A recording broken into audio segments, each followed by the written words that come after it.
Mr. Speaker, I yield 3 minutes to the gentlewoman from Georgia, Ms. McBath.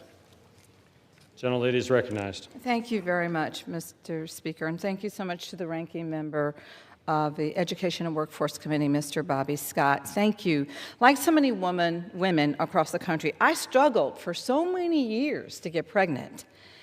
My husband and I, we tried everything that we could do to start a family of our own. So being a mom for me was what I always wanted to do, and I wanted to be the best mom that I could be. When we finally succeeded, I remember that I had never really been so happy. All the prayers I prayed to God, I finally felt like my prayers were answered. The moment I prayed for years was happening, and I wanted to tell everyone that I was going to be a mom. But one day, I woke up covered in blood.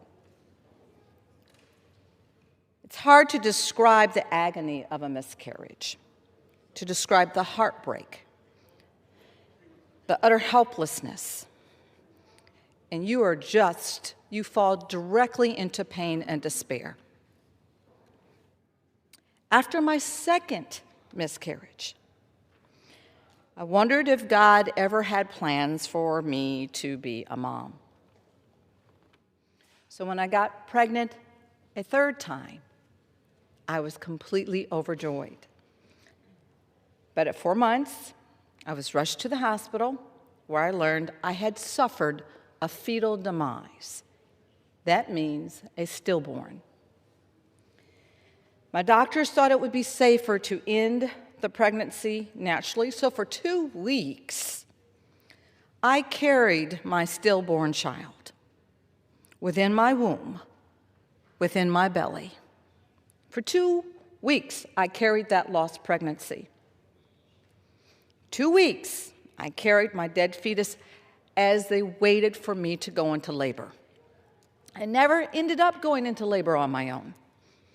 And when the doctors finally induced me, I faced the pain of childbirth without the hope for a living child.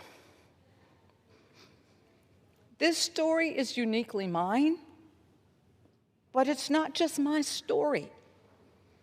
Millions of women in our country, women in this room, women all throughout America, women that you, people here, you actually know and you love them, have suffered a miscarriage or stillbirth. Congress should be making sure that women are aware of all of their rights, not just cherry-picking the ones that we want to highlight over others to make a point about abortion.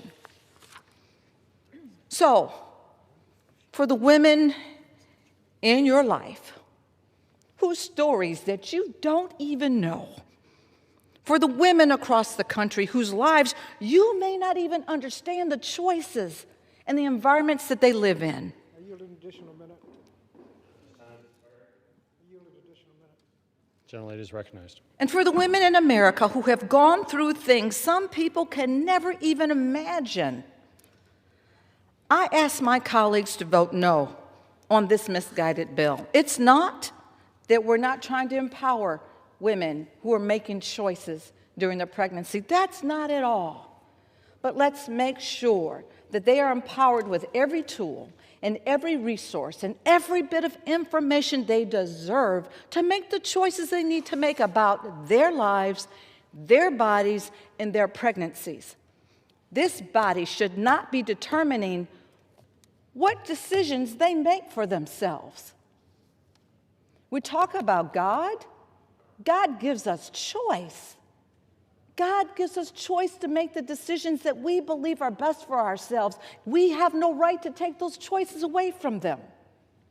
So I'm asking every colleague on the other side of the aisle, I've been there. I've had to make choices. So let's do the right thing and make sure that every woman has the full breadth of the ability to make the choices that she needs to make. And I yield. Gentlelady yields.